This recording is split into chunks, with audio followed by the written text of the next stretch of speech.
My father's voice cut across the room like a knife. We already divided everything. Their eyes swept over me as if I was some wandering beggar who'd stumbled in off the street, not their own flesh and blood. No seat for me at the long oak table. No welcome in their cold smiles. People know me as Danielle. And from wherever you're watching this, stay with me. Have you ever felt like you were written out of your own family's story? The lawyer coughed, shuffling a stack of papers, uneasy. I'm sorry, he said, voice trembling. But there's an issue. Dad's lip curled, annoyed. What issue? The lawyer cleared his throat again, his eyes darting toward me. Her name, he stammered, pointing at me with a shaking hand, is the only one on the will. It was like a grenade went off in the room. My mother's face went pale, mouth snapping shut, so fast I thought she might bite through her tongue. My brother's hands clenched, knuckles white. My sister froze mid-sip, wine glass tipping dangerously in her grip. Dad's voice dropped to a hiss. That's impossible. The lawyer pushed his glasses higher on his nose. It's very clear, he said. Everything, the house, the accounts, the land, is left to Danielle. I felt the air shift around me, thick and poisoned. For a moment, a flicker of relief rose in my chest, until I saw the way Dad looked at me, like I'd personally betrayed him just by existing. You weren't invited for a reason, he spat, eyes burning with something almost inhuman. I swallowed, steadying my voice. Why? My sister slammed her glass down, red splashing across white linen. You don't deserve it, Danielle, she snapped. Grandpa meant to give it to us. I shook my head, my heart hammering so hard I thought it might break through my ribs. That's not what he wrote, I said. That's not what he wanted. Dad stood, hands trembling, barely holding back rage. You're making a mistake coming here, he growled. But I wasn't backing down. Not this time. I straightened my shoulders, planting my feet on the floor like roots. If they thought I was leaving empty-handed, they had another thing coming. A shiver ran down my spine as the lawyer slid the papers closer to me, eyes full of dread. And before anyone else could speak, my sister threw her napkin down and started to rise. My sister practically lunged across the table, her voice rising with a shrill panic that made the chandelier tremble. You can't just show up after everything, she shouted, eyes wild. You think you're owed this? I stayed perfectly still, letting her words wash over me like stale rain. It's not about what I'm owed, I told her, voice even. It's about what Grandpa decided. She let out a harsh laugh. Grandpa was senile, Danielle. He didn't know what he was signing. The lawyer flinched. That's not correct, he stammered. I met with him personally many times. His mind was sound. My mother's icy voice sliced through the chaos. You shouldn't even be here, she hissed. We made sure you wouldn't find out about the reading. I blinked, feeling the poison of those words settle in my bones. You hid it from me? Dad didn't flinch. Of course we did, he said. You're a disappointment. You always were. Something in my chest burned, then went cold. And you thought stealing my inheritance would fix that? He slammed a hand against the table so hard the wine glasses rattled. You don't deserve that money. I looked at the papers the lawyer had laid out, my name printed clearly, undeniable. I do, I said quietly, because Grandpa knew the truth. Tom, my brother, finally spoke up, voice dripping with disgust. You really think you can just take the house? The land? After we took care of everything while you ran away? My jaw tightened. I didn't run, I snapped. I escaped. His face flushed crimson, like I'd slapped him. You'll regret this. I stood, gathering the papers into my bag with shaking hands. No, I said, steady now. For once, I won't. My sister pounded the table again, splintering the wood. You're going to destroy this family, Danielle. I felt something twist behind my ribs, regret, maybe. But then I remembered every night they locked me out, every day they turned their backs, every moment they reminded me I was less. Maybe this family needs to be destroyed, I whispered. The lawyer cleared his throat, afraid to meet anyone's eyes. Danielle, you need to sign to confirm acceptance. I nodded, pen in hand, a weight lifting off me as the ink touched the paper. And just as I drew the final curve of my name, Dad's voice came crashing back. "Put the pen down," Dad barked, the words landing like a gunshot. His voice was shaking, with rage, with fear, maybe with the final realization that he couldn't control me anymore. I set the pen down anyway, slowly, deliberately, then looked him dead in the eye. "Why?" I asked. "So you can steal it?" His jaw clenched, a muscle ticking in his cheek. "You don't understand what you're doing," he spat. My sister shoved her chair back so violently it nearly toppled. "Danielle, think about what you're doing," she pleaded. "If you take this money, you ruin everything." I raised an eyebrow. "Everything you built on a lie?" She hesitated, her face twisting. "We deserve it more than you," she choked. "We stayed. We obeyed. You left." I let out a bitter laugh. "I survived." I corrected her. "That's different." Mom slammed her napkin on the table, her voice dropping to a low, poisonous hiss. "Don't you dare talk about surviving. You wouldn't even have a roof if it wasn't for us." I stared at her, my pulse steady as a war drum. "That roof had holes you never bothered to fix," I shot back. "Don't pretend you saved me." The lawyer shifted in his chair, clearly wishing he could melt through the floor. "Legally, the will is final," he stammered. I have to file it today." Tom growled. "If you do, you're siding with her." The lawyer swallowed hard. "I'm just doing my job." Dad stood up, towering over the table. "If you walk out of here with those papers," he said, voice shaking, "you will never set foot in this family again." My throat tightened, the old wound of being unloved threatening to reopen. But then I remembered Grandpa's letter, his scrawled words telling me I was the only one who ever saw him. "I already lost this family," I said, each word measured. "I don't need to lose myself, too." Tom's chair crashed to the floor as he lunged toward me, eyes wild. But the lawyer jumped between us, voice trembling. "Don't," he warned. "You'll regret it." Tom froze, breathing hard, his fists clenched. I picked up the signed document and folded it carefully, the paper warm against my skin like a living heartbeat. No one was taking this away from me, not again. Just as I turned for the door, Mom's voice cracked behind me. Mom's voice ripped through me, sharp as broken glass. I turned, hand on the doorknob, heart thundering against my ribs.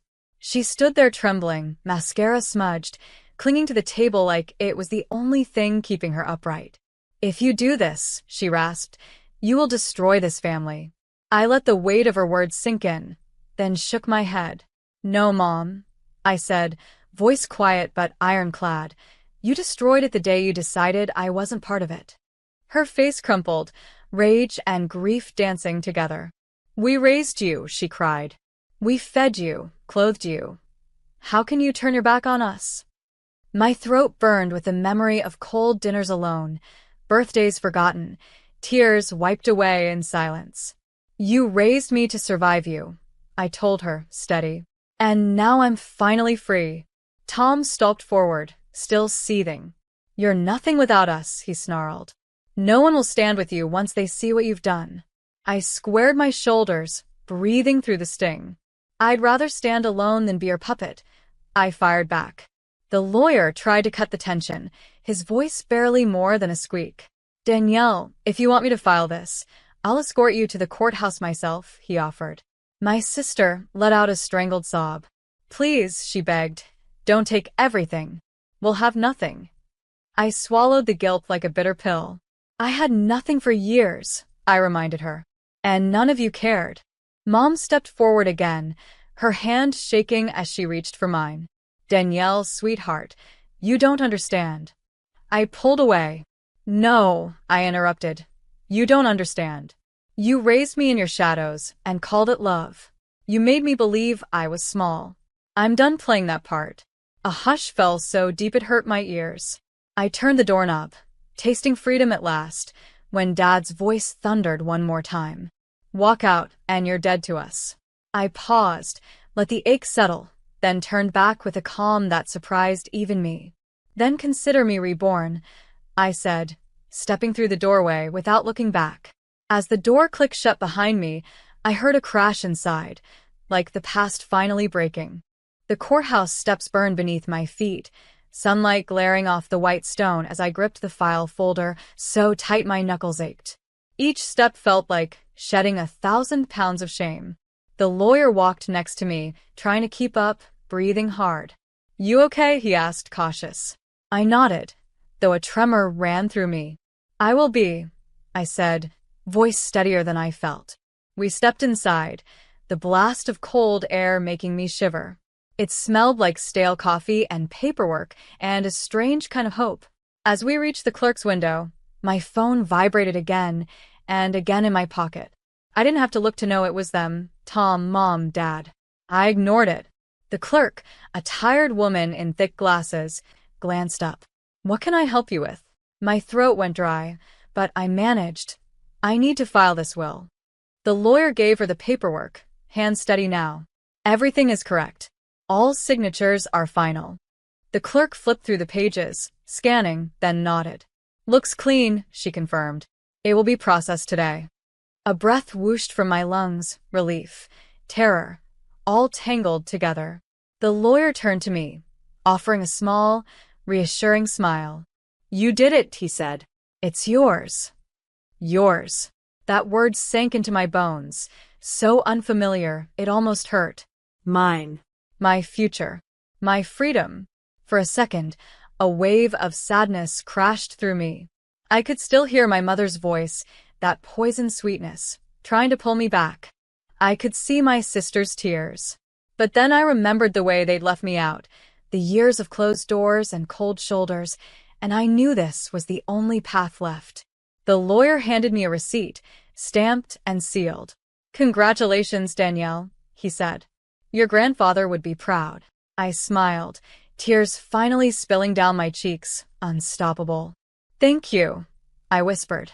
Outside, the wind felt cleaner somehow, brushing against my skin like a blessing. As I stepped down those courthouse stairs, a text lit up on my phone from Tom. "You'll regret this." I wiped my face, heart pounding, and typed back only 2 words. "Watch me." And with that, I walked toward a future that was finally mine, leaving their poison behind for good. The ride back to the house felt like a dream I'd never dared to have, the world outside passing in colors so bright they almost hurt.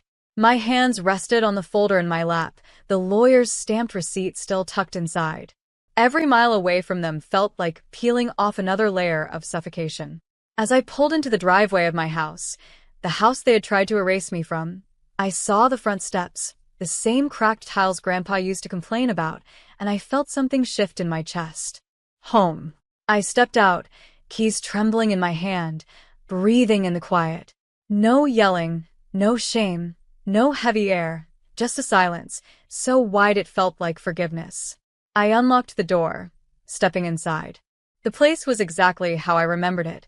The faint smell of old wood, the framed photos on the hall table, the echo of memories that had never quite been mine to keep. Until now. I walked through each room slowly, letting the truth sink into my bones. "This is yours, Danielle. No one can take it away." My phone buzzed again. I hesitated, then looked. A voicemail from Mom. I pressed play, her voice breaking, almost unrecognizable. "Danielle, please. Think about what you're doing. You're tearing the family apart. We can still fix this. Call me." I closed my eyes, letting the guilt stab at me one last time, then letting it go. There was no fixing what they'd already broken. I wandered into the kitchen, laying my folder on the counter, fingers brushing the grainy wood of the cabinets. I could still see Grandpa making tea there, humming off-key. For the first time in years, my shoulders relaxed. No one was coming to lock me out. No one was coming to tell me I wasn't welcome. No one was coming to decide my worth. I poured myself a glass of water, and as I stood there, the house seemed to breathe with me, a living, forgiving thing. Maybe this was the first day of my real life. Outside, the sun dipped behind the trees, casting long golden shadows across the porch. And somewhere in that silence, I let myself believe I could be happy here. That night, the house felt impossibly quiet, The kind of silence that stings your ears when you've lived with chaos too long. I moved from room to room, checking every corner like a soldier on patrol, as if they might come bursting through the door to steal it back. But no one came. In Grandpa's old bedroom, I found the small oak box he used to keep on his dresser. My hands trembled as I opened it, half expecting to find it empty. But there it was, a faded family photo. Me, maybe 8 years old, clinging to Grandpa's side with the biggest grin, while the rest of them looked away. I traced my tiny smile with a fingertip, my heart twisting. He'd known. Even then, he'd known I was alone in a crowded house. I sank down onto the bed, letting the exhaustion hit me like a wave. The clock ticked on the nightstand, steady and calm, not screaming, not accusing, just letting time pass. My phone buzzed again. Another message from Tom. Come back. We can make a deal. I laughed, a sound so sharp it surprised me. A deal? After they tried to erase me? After they'd left me starving for love for years? I typed back with hands that no longer shook. No deals. No more.